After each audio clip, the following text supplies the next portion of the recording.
మార్కెట్లో ఇన్వెస్ట్ చేసి మీ డబ్బులు డబుల్ చేసుకోవాలనుకుంటున్నారా? సుందరరామిరెడ్డి గారి లైవ్ సెమినార్ కి అటెండ్ అవ్వండి.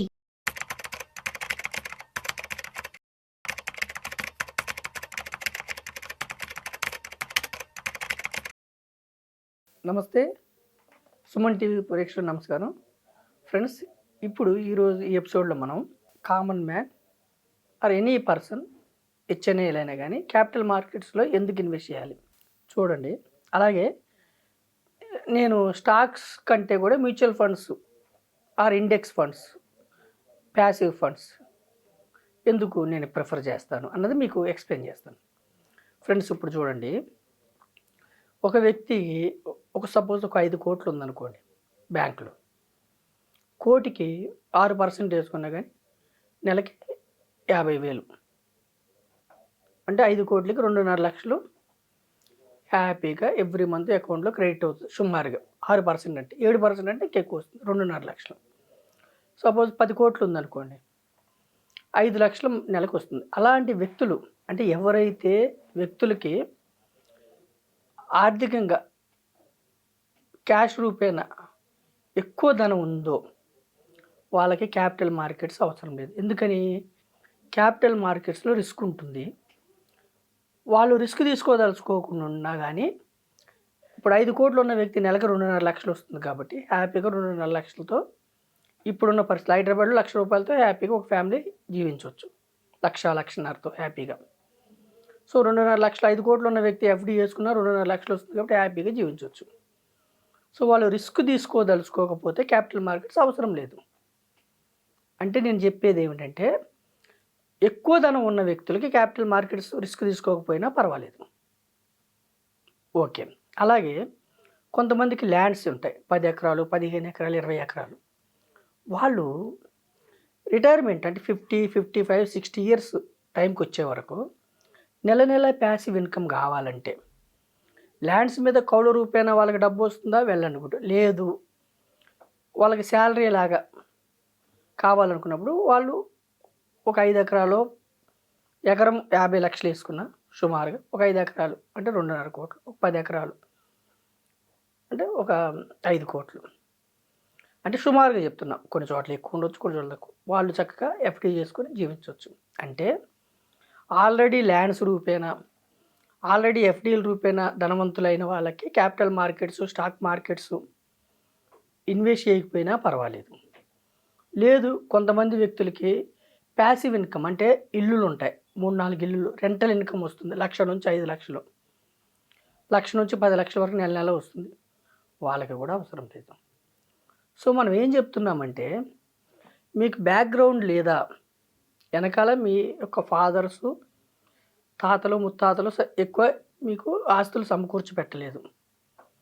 మీరు ధనవంతులు కావాలంటే ఒక మార్గం క్యాపిటల్ మార్కెట్స్, క్యాపిటలిజం, కంపెనీస్లో ఓనర్షిప్. మీకు బ్యాక్గ్రౌండ్ లేదు, అన్ఫార్చునేట్గా ఏదో కారణాల వల్ల మీరు పెద్దగా చదువుకోలేకపోయారు. ఎంటెక్లు కానీ, పిహెచ్డీలు కానీ, ఎంఎస్సి అంటే పెద్ద పెద్ద పీజీలు కానీ, పెద్ద పెద్ద చదువులు మీరు చదవలేకపోయారు. బాధపడొద్దు. బ్యాక్గ్రౌండ్ లేదు, బాధపడొద్దు. మీకు ఒక అవకాశం ఏమిటంటే, మన దేశం ప్రపంచవ్యాప్తంగా కూడా క్యాపిటల్ మార్కెట్స్ ఉన్నాయి. మన దేశం మీకు ఇచ్చిన గొప్ప అదృష్టం ఏమిటంటే క్యాపిటల్ మార్కెట్స్. స్టాక్ మార్కెట్స్ మరో పేరు క్యాపిటల్ మార్కెట్స్, మూలధన మార్కెట్స్, క్యాపిటల్ మార్కెట్స్. క్యాపిటలిజం అంటే మీరు కూడా కంపెనీస్లో ఓనర్స్ అవ్వచ్చు. ఎప్పుడు కూడా కంపెనీస్లో 2 రకాల కంపెనీస్ ఉంటాయి, private limited companies, public limited companies. Private limited కంపెనీస్లో కొంతమంది వ్యక్తుల చేతిలోనే కంపెనీ ఉంటుంది. స్థాపించిన వ్యక్తి, అతని భార్య, అతని చుట్టాల చేతిలోనే ఓనర్షిప్ ఉంటుంది. వాళ్ళు ఆ కంపెనీ ఎంత పెద్ద కంపెనీ అయినా, ప్రైవేట్ లిమిటెడ్ కంపెనీ, మనం వెళ్ళి అందులో ఓనర్షిప్ కావాలి, షేర్ కావాలి, కొనుక్కుంటాం, పార్ట్నర్ అవుతాం అంటే మనం తీసుకోరాళ్ళు. వాళ్ళకి బంధువు అయితేనో ఇంకొకటి ఇద్దాం. పబ్లిక్ లిమిటెడ్ కంపెనీస్ అంటే స్టాక్ మార్కెట్ దగ్గర లిస్ట్ అయిన కంపెనీస్లో మనం ఓనర్షిప్ కావాలంటే మనం ఎవరి రికమెండేషన్ అవసరం లేదు. మన భారతదేశంలో మనము జస్ట్ ఒక డీమ్యాట్ అకౌంట్ ఉండి, చదువున్నా లేకపోయినా, ఏ గ్రామం వ్యక్తి అయినా, ఏ రిలీజియన్ వ్యక్తి అయినా, ఏ రీజన్ వ్యక్తి అయినా కానీ మనం క్యాపిటల్ మార్కెట్స్లో కంపెనీస్లో ఓనర్షిప్ కావచ్చు. నేను ఇక్కడ ప్రజలకు చెప్పేది ఏంటంటే, నేను చాలాసార్లు చెప్పాను, మళ్ళీ చెప్తున్నాను. మీరు కామర్స్, ఎంకామ్, బీకామ్, అకౌంట్స్ మీకు తెలియకపోయినా బ్యాంక్స్లో ఓనర్స్ అవ్వచ్చు. మీరు ఎంబీబీఎస్, ఎండి, ఎంఎస్ చదవకపోయినా హాస్పిటల్స్లో ఓనర్స్ అవ్వచ్చు. మీరు BTech, MTech, doctorate in engineering చేయకపోయినా సాఫ్ట్వేర్ కంపెనీస్లో ఓనర్స్ అవ్వచ్చు. ఎంఎస్సి మైక్రోబయాలజీ, బయాలజీ, జువాలజీ లేకపోయినా మీరు ఫార్మా కంపెనీస్లో, హెల్త్ కేర్ కంపెనీస్లో ఓనర్స్ అవ్వచ్చు. క్యాపిటల్ మార్కెట్స్లో మీకు బిగ్గెస్ట్ ఆపర్చునిటీ ఉంది. అయితే ఒక కోణం ఏమిటంటే, మధ్యతరగతి వారు, పేద ప్రజలు ఒక జనరేషన్లో ధనవంతులు కావటాలంటే క్యాపిటల్ కంపెనీస్లో ఓనర్స్ అయితే మీరు ధనవంతులు అయ్యే అవకాశం ఉంది. ఎలా ఉంది అని చెప్తున్నంటే, ఎన్నో కంపెనీస్ చిన్న కంపెనీస్, స్మాల్ కంపెనీస్గా స్టార్ట్ అయ్యి మన భారతదేశంలో దుర్భేద్యమైన పెద్ద కంపెనీస్ అయినవి చాలా ఉన్నాయి. ఉదాహరణకి ఇన్ఫోసిస్ లాంటివి. అలాంటి కంపెనీస్లో మీరు ఓనర్స్ అయితే మీరు కూడా ఆ ప్రమోటర్ వెనకాల చేయి పట్టుకొని నడిచినట్టే. వారెన్ బఫెట్ గారు 11th ఇయర్ 10th ఇయర్ అప్పటి నుంచి గ్రూప్ ఆఫ్ కంపెనీస్లో ఇన్వెస్ట్ చేయడం మొదలుపెట్టి ప్రపంచంలోనే టాప్ 10 ధనవంతులు ఒకళ్ళుగా అవతరించారు. సో నేనేం చెప్తున్నానంటే, పేద ప్రజలు, మధ్యతరగతి ప్రజలు ధనవంతులు అవడానికి క్యాపిటల్ మార్కెట్స్ చక్కటి అవకాశం ఉంది. రెండవ కోణం ఏమిటి? క్యాపిటల్ మార్కెట్స్లో గ్యారంటీ రిటర్న్స్ ఉండవు, subject to market risk. So మీరు క్యాపిటల్ మార్కెట్స్లో కంపెనీస్లో ఓనర్షిప్ కావాలన్నప్పుడు చాలా చూసుకోవాలి. ఫస్ట్ చూసుకోవాల్సింది ఏమిటంటే, ఇప్పుడు మన భారతదేశంలో మొత్తం సుమారుగా 4,000 నుంచి 5,000 companies SEBI, securities exchange board of India stock మార్కెట్లో లిస్ట్ అయి ఉన్నాయి. అందులో ఏ కంపెనీలో మీరు ఓనర్ కావాలో ఫస్ట్ మీరు చూసుకోవాలి. అది సమస్య. అంటే ఆ కంపెనీ ఏ వ్యాపారం చేస్తుంది, ఫండమెంటల్గా ఎలా ఉంది, టెక్నికల్గా ఎలా ఉంది, ఆ కంపెనీ ఏ వ్యాపారం చేస్తుంది, ఏం ఉత్పత్తి చేస్తుంది, ఎంత అమ్ముతుంది, ఎంత లాభాలు వస్తున్నాయి, ప్రమోటర్స్కి ఎంత షేర్ వాటా ఉంది, పబ్లిక్కి ఎంత ఉంది, ఇవన్నీ ఉంటాయి మీకు. సో ఇంకొకటి ఏమిటి, ఏ కంపెనీలో కూడా ఏ వాల్యూ దగ్గర ఆ షేర్ కొనాలి, ఏ వాల్యూ దగ్గర అమ్మాలి, ఇది సమస్య. అందుకని అందరూ స్టాక్ మార్కెట్లో డబ్బులు చేసుకోలేరు, సంపాదించలేరు.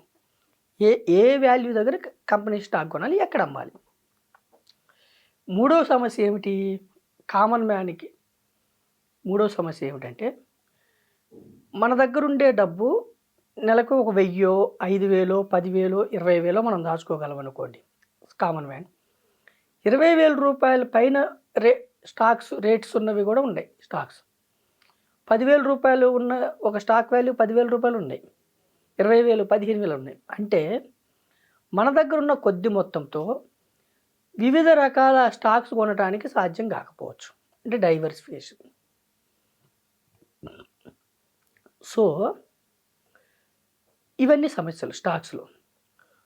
ఇంకా ఏమి సమస్యలు అంటే, మనం సొంతంగా స్టాక్స్ కొన్నాం అనుకోండి. సపోజ్ ఒక 10 లక్షల రూపాయల స్టాక్స్ మనం కొన్నాం అంటే ఒక కంపెనీలో ఓనర్స్ అయ్యాం. 1 ఇయర్ లోపే సపోజ్ ఒక 10% లాభం వచ్చింది అంటే 10 లక్షలు పెడితే 11 లక్షలు అయింది. మనం అమ్మేసామనుకోండి లాభం తీసుకుందామని. 1 ఇయర్ లోపు అమ్మితే మన లాభం మీద 20%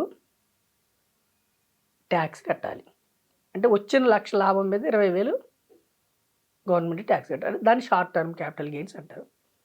అదే లాంగ్ టర్మ్ అనుకోండి, 1,25,000 వరకు ఎగ్జామ్షన్ ఉంటుంది. 1,25,000 తర్వాత వచ్చేదాని మీద కట్టాలి. అంటే ఇప్పుడు ఎవరైనా ఒక వ్యక్తి ₹1,00,00,000 పెట్టాడు అనుకోండి, 1 ఇయర్ లోపు అతనిది 1,10,00,000 అయితే 1 ఇయర్ లోపు అతను విత్డ్రా పెరిగింది కదా, లాభం వచ్చింది కానీ విత్డ్రా చేస్తే 1 ఇయర్ లోపు 20% లాభం మీద 20% ట్యాక్స్ కట్టాలి.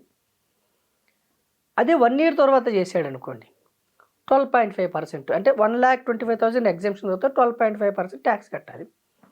సో ఈ ఇండివిజువల్గా మనం స్టాక్స్ కొంటే ఈ ట్యాక్స్లు ఉంటాయి. Short term gain tax, long term gain tax. మరి వీటిలన్నిటికీ ఈ యొక్క ప్రతికూలతలకి మనం ఎలా తప్పించుకోవాలి అంటే ఏ రేట్లో కొనాలి, ఏ రేట్లో అమ్మాలి, డైవర్సిఫికేషన్ వివిధ రంగాల స్టాక్స్ ఎలా కొనాలి, క్యాపిటల్ గెయిన్ ట్యాక్స్లు, వీటిలన్నిటికి మనం తప్పించుకోవాలంటే మనం ఏం చెప్తున్నాం అంటే కామన్ మ్యాన్కి అంటే పెద్ద హెచ్ఎన్ఐ కస్టమర్స్కైనా ఈక్విటీ మ్యూచువల్ ఫండ్స్ అంటే కూడా స్టాక్స్ కొనటమే, ఇండెక్స్ ఫండ్స్ అంటే కూడా స్టాక్స్ కొనటమే, ఈటీఎఫ్లు అయినా అంతే, ప్యాసివ్ ఫండ్స్ అయినా అంతే. అయితే డైవర్సిఫైడ్ ఈక్విటీ మ్యూచువల్ ఫండ్స్ అంటే వివిధ రంగాల్లో పెట్టే ఈక్విటీ, వీటి ద్వారా మనం కొంటే ఏమిటంటే ఇక్కడ కూడా ఫండ్ మేనేజర్ ఏం చేస్తాడంటే మన కోసం స్టాక్స్ కొంటాడు. 10% రాగానే సపోజు ప్రాఫిట్ బుక్ చేసాడు అనుకోండి, మ్యూచువల్ ఫండ్స్ ట్రస్ట్ రూపేణా ఫామ్ అయి ఉంటాయి. అవి ఈ మ్యూచువల్ ఫండ్స్ అనేవి ట్రస్ట్స్ కాబట్టి వాళ్ళు ఎన్నిసార్లు అమ్మినా ఎన్నిసార్లు కొన్నా మ్యూచువల్ ఫండ్స్కి ట్యాక్స్ ఉండదు. ఎందుకు ఉండదంటే అంతిమంగా ఇన్వెస్టర్ అమ్మినప్పుడు ఇన్వెస్టర్ ట్యాక్స్ పే చేయాలి కాబట్టి డబల్ ట్యాక్సేషన్ అవుతుంది. కాబట్టి మ్యూచువల్ ఫండ్ సంస్థలు ఎన్నిసార్లు అమ్మినా ఎన్నిసార్లు కొన్నా స్టాక్స్ వాళ్ళకి ట్యాక్సేషన్ ఉండదు. ఇది పెద్ద అడ్వాంటేజ్. ఇప్పుడు వాళ్ళు కూడా ఏం చేస్తారు, మనం ఇచ్చిన డబ్బులతో మనం ₹1,00,000 ఇచ్చామనుకోండి, లేదంటే 10 లక్షలు ఇచ్చారు అనుకోండి, మన కోసం 50 company diversified equity mutual funds అంటే సుమారుగా 50 కంపెనీస్లో స్టాక్స్ కొంటారు.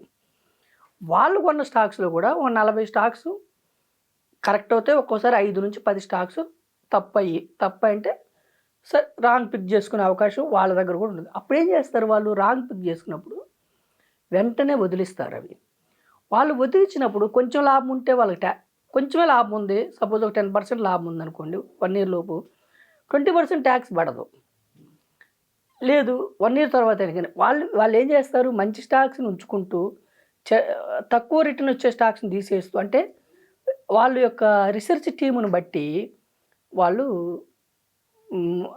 షఫిల్ చేస్తూ ఉంటారు కంపెనీస్ని. అయితే ఇక్కడ మన ఇండివిజువల్స్కి మ్యూచువల్ ఫండ్స్కి డిఫరెన్స్ ఏమిటంటే మ్యూచువల్ ఫండ్స్ ద్వారా కంపెనీస్లో స్టాక్స్ కొన్నప్పుడు వాళ్ళకి ట్యాక్సేషన్ ఉండదు. మనము ట్యాక్స్ రూపేణా కట్టే చాలా అమౌంట్ ఇక్కడ మిగులుతుంది. సో ఇక్కడ అందుకనే లాంగ్ టర్మ్లో ఈక్విటీ మ్యూచువల్ ఫండ్లో 12 to 13%, మోర్ దాన్ 5 years ఉన్న ఫండ్స్లో 12 to 13% చక్కగా వస్తున్నాయి. సో ఇండివిజువల్ స్టాక్స్కి మనం ఎందుకు నేను ప్రజల్ని అంతగా ప్రోత్సహించనంటే మీకు చాలా సమయం కావాలి, సమయం వెచ్చించాలి ఇండివిజువల్ స్టాక్స్లో. రెండోది ఏమిటి, మీరు ఎంతో కష్టపడిన హార్డ్ ఎర్న్డ్ మనీ ఒక మధ్యతరగతి కుటుంబం 10 నుంచి 20 లక్షలు ఇన్వెస్ట్ చేశారంటే వాళ్ళ జీవితకాల ఇన్వెస్ట్ చేసినట్టే.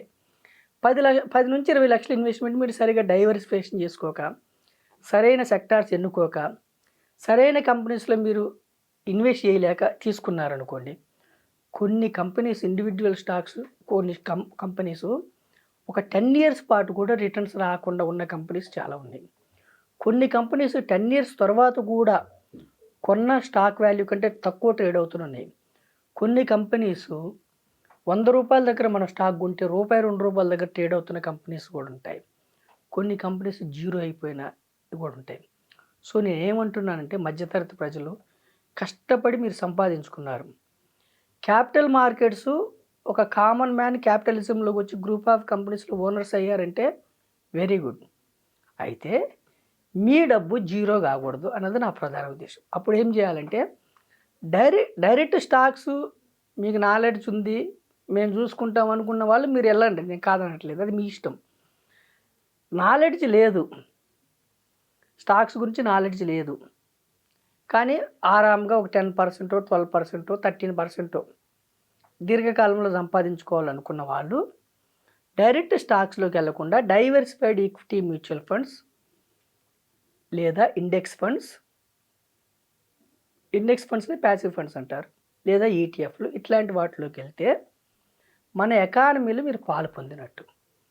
భారతదేశ ఎకానమీలో మీరు పాలు అంటే ఈ ఇండెక్స్లో ఉండే స్టాక్స్ ఏటో కాదు, మన భారతదేశంలో ఉన్న బ్యాంకింగ్ వ్యవస్థ, ఫార్మా వ్యవస్థ, మ్యానుఫ్యాక్చరింగ్, అంటే మన దేశాన్ని ముందుకు నడిపిస్తున్న డిఫెన్స్, మన దేశం ఆర్థిక అభివృద్ధిలో పాలు పంచుకుంటున్న private companies, government under companies, government public companies అంటే ఓఎన్జీసీ కానీ, బీఈఎల్ కానీ, బీహెచ్ఏఎల్ కానీ, ఎన్టీపీసీ కానీ, పవర్ గ్రిడ్ అంటే ఎన్నో కంపెనీల సముదాయమే ఇండెక్స్. వీటిల్లో మీరు ఓనర్ అయితే మీరు ఇంట్లో కూర్చున్నా కానీ మీ డబ్బు మీకోసం పనిచేస్తుంది. ఇంట్లో మీరు నిద్రపోతున్నా మీరు 50 కంపెనీస్ 100 కంపెనీస్లో పార్ట్ ఓనర్ అవుతారు. ఎప్పుడైతే డబ్బుని మీకోసం పనిచేయటానికి మీరు యూజ్ చేశారో డబ్బు మీకు మిక్కిలి ఫ్రెండ్ అవుతుంది. డబ్బుని ఎప్పుడు కూడా మీకోసం పనిచేసేలాగా ఉపయోగించాలి. మీ చేతిలోకి డబ్బు రావటమే ఆలస్యం. మీకు మీ యొక్క అవసరాలన్నీ తీర్చుకోండి, కానీ ఒక 20% డబ్బుని మీకోసం పనిచేసేలాగా చేస్తే ఆ డబ్బు మీకు బెస్ట్ ఫ్రెండ్ అవుద్ది. మీరు భారతదేశ ఎకానమీలో ప్రపంచంలో దూసుకుపోతున్న ఆర్థిక వ్యవస్థలో మీరు పార్టిసిపేట్ చేస్తారు, ఓనర్స్ అవుతారు. ఆ ఫ్రూట్స్ని మీరు ఎంజాయ్ చేస్తారు. నా దేశం ఇంత గొప్పదని మనం చెప్పుకోవటమే కాదు, మనం కూడా ఆర్థికంగా వృద్ధి చెందాలి. మనం ఆర్థికంగా ఎప్పుడు వృద్ధి చెందుతామంటే మన డబ్బు మన కోసం పనిచేయాలి. మన డబ్బు మన కోసం ఎప్పుడు పనిచేస్తుందంటే గ్రూప్ ఆఫ్ కంపెనీస్లో పెట్టండి. అయితే ఈ క్రమంలో నేను ప్రజలను హెచ్చరించేది ఏమిటంటే, స్టాక్ మార్కెట్, క్యాపిటల్ మార్కెట్స్ అన్నావు కదా అని ట్రేడింగ్లోకి వెళ్ళి F&O ఫ్యూచర్ అండ్ ఆప్షన్స్ అది హెడ్జింగ్ కోసం పెద్ద పెద్ద ఇన్స్టిట్యూషన్స్ వాళ్ళ యొక్క షేర్ వాల్యూని, స్టాక్ వాల్యూని కాపాడుకోవడం కోసం డెరివేటివ్స్ని యూజ్ చేసుకుంటారు హెడ్జింగ్ కోసం. లేదంటే ఆల్రెడీ లక్షల షేర్లు ఉన్నవాళ్ళు వాళ్ళ డబ్బు పడిపోతున్నప్పుడు కాపాడుకోవడం కోసం దాన్ని హెడ్జింగ్ కోసం వాడుకునేది డెరివేటివ్స్. ఆ డెరివేటివ్స్లో ఫ్యూచర్ అండ్ ఆప్షన్స్లో డబ్బులు వస్తున్నాయి కదా అని ట్రేడింగ్లోకి వెళ్ళి మొత్తం డబ్బులు పోగొట్టుకోవద్దు. ట్రేడింగ్లో 50-60 ట్రేడ్లు మీరు సక్సెస్ అయితే కూడా ఒక్క ట్రేడ్ ఫెయిల్ అయితే మొత్తం డబ్బు జీరో అయ్యే అవకాశం ఉంటుంది. ఇంట్రాడేలో కూడా ఈరోజు వస్తాయి. నాకు వచ్చిందంటే నా అవతల ఆపోజిట్లో నాకు వ్యతిరేకంగా ఉన్న వ్యక్తికి డబ్బు పోతున్నట్టు. ఇంట్రాడేలో 50% వ్యక్తులకు వస్తున్నాయంటే 50% వ్యక్తులు పోతున్నట్టు.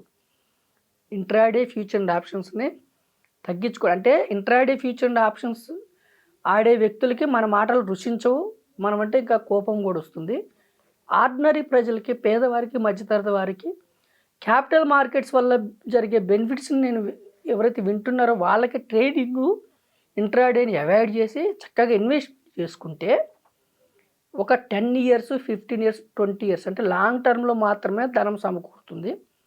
మీరు డబ్బులు సంపాదించుకోవడానికి అవకాశం ఉంటుంది. ఈ క్రమంలో మీరు టెలిగ్రామ్, సైబర్ నేరాలు, స్టాక్ మార్కెట్స్ మీద విపరీతమైన మోసాలు జరుగుతున్నాయి. ఏ లింకులు పడితే ఆ లింకులు క్లిక్ చేయొద్దు. పాంజీ స్కీమ్స్లో ఇరుక్కోవద్దు. పాంజీ స్కీమ్స్ అంటే ఎక్కువ వడ్డీ ఇస్తామని చెప్పి కొత్త వాళ్ళ దగ్గర వడ్డీ లాగి పాత వాళ్ళకి ఇస్తూ ఉంటారు. అందులో ఆల్రెడీ ఉన్న వాళ్ళకి కొత్త వ్యక్తిని మనం జాయిన్ చేస్తే అతను డబ్బు తీసుకొని పాత వాళ్ళకి ఇస్తూ ఉంటారు. అది పాంజీ స్కీమ్స్. అది ఎక్కడొకక్కడ అంటే కొత్తగా వాడికి డబ్బు రాకపోతే క్లోజ్ చేసేస్తాడు. రమ్మీ, బెట్టింగ్, ఆన్లైన్, సైబర్ మోసాలు, స్టాక్ మార్కెట్ పేరుతో, టిప్స్ పేరుతో లక్షల కోట్లు మోసాలు జరుగుతున్నాయి. చదువుకున్న వ్యక్తులు ఎక్కువ మోసపోతున్నారు. కాకుండా లీగలైజ్డ్గా గ్రూప్ ఆఫ్ కంపెనీస్లో, క్యాపిటల్ మార్కెట్స్లో మీరు ఇన్వెస్ట్ చేస్తే మ్యూచువల్ ఫండ్స్, నేను అందుకు మ్యూచువల్ ఫండ్స్లో ఫ్రాడ్ లేదు. మ్యూచువల్ ఫండ్ కంపెనీలు మీరు డబ్బు తీసుకొని పారిపోవడం లేదు, సెబీ అండర్లో ఉంటాయి. మాలాంటి డిస్ట్రిబ్యూటర్స్ మోసం చేయటం లేదు. సో నేను స్టాక్స్ కంటే కూడా డైవర్సిఫైడ్ ఈక్విటీ మ్యూచువల్ ఫండ్స్ అందుకే ప్రిఫర్ చేస్తున్నాను. కామన్ మ్యాన్ క్యాపిటల్ మార్కెట్స్లో వచ్చి గ్రూప్ ఆఫ్ కంపెనీస్లో ఓనర్స్ అయ్యి మీరు ఇంట్లో ఉన్నా కానీ మీకోసం కంపెనీస్ పనిచేస్తూ ఉండాలి. క్యాపిటల్ మార్కెట్స్ అంటే అందులోకి ఎంటర్ అయితే మీకోసం కంపెనీస్ పనిచేస్తూ ఉంటాయి. ఈ యొక్క సూక్ష్మాన్ని అర్థం చేసుకొని దీర్ఘకాలంలో, షార్ట్ పీరియడ్ డబ్బు, దీర్ఘకాలంలో మీరు ధనవంతులు గమ్మని రిస్క్ని అర్థం చేసుకొని ఇన్వెస్ట్ చేసుకోమని నేను సుమన్ టీవీ ద్వారా ప్రజల్ని మరీ కోరుతున్నాను. Thank you.